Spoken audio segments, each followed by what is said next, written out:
दोन शिष्टमंडळ आहेत, एक नवं आणि एक जुनं. हा, त्यामुळं ते आता दोन्ही आहेत.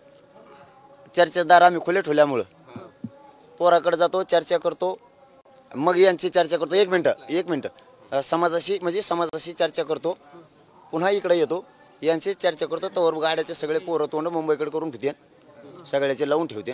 चर्चा करतो, काय आमच्या समाजाचं त्यात हित असलं, आमच्या मागण्या आम्ही म्हणलो तशा असल्या तर बघू, नसल्या तर चलो मुंबई. हा बघ, जर तरला काय मला त्यांना वाचून देतात खरी, त्यांना वाचल्याशिवाय काय खऱ्या गोष्टी आहेत का?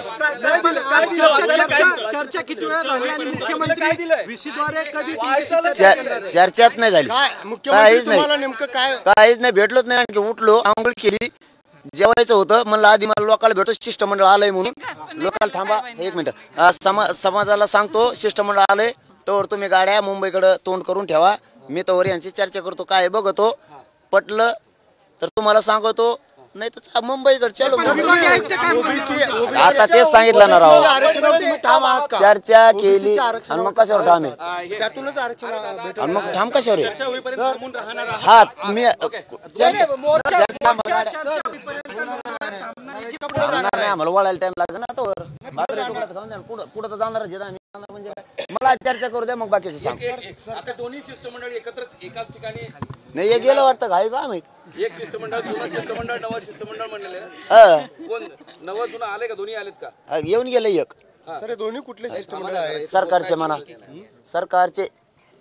आता मी बी आलो, तुम्ही आले तरी सरकार कोण आल्यावर तुम्ही सरकारी होता. मंत्र्याचं बोलणं झालंय का? तुम्ही जरी सरकार कोण आले तरी सरकारी होत, पण सांगितलं ना प्रामाणिकपणानं दोन आले.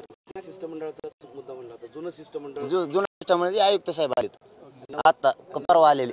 नवं गेलं वाटतं. चला मी वापस आलो, सगळं सांगतो.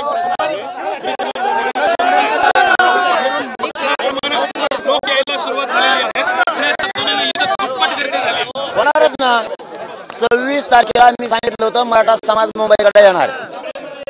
मी आधीच सांगितलं होतं मुंबईचा गले गलेत मराठी असणार. पण जर मागण्या मान्य झाल्या तर मागण्या मान्य झाल्यावर आम्ही अंतराळीत असलो तरी वापसच जायचं, आणि मुंबईत असलं तरी आम्हाला मागण्या महत्वाच्या. आम्हाला आरक्षण पाहिजे, मग ते कुठं मिळू, पुण्यात जरी मिळालं तरी घेणार, लोणावळ्यात मिळालं तरी घेणार, वाशीत दिलं तरी घेणार, आझाद मैदानावर गेलो तरी. समजा आता आम्ही आझाद मैदानाला जाऊन बसलो, तिथं मागणी मान्य केली, कशासाठी आलोत आम्ही? आरक्षणासाठी चालूत ना. आरक्षण मिळाल्यावर वापसच जावं लागलं का, तिथं घर बांधून राहावं. तुमचा निर्णय कधी जाहीर करणार? चर्चा करून द्या ना. नाही, मी आता तिथं चाललो, माझ्या समाजाशी बोलतो, शिष्टमंडळ आलंय म्हणून त्याची चर्चा करतो, आणि पुन्हा तुम्हाला सगळं सविस्तर सांगतो. धन्यवाद.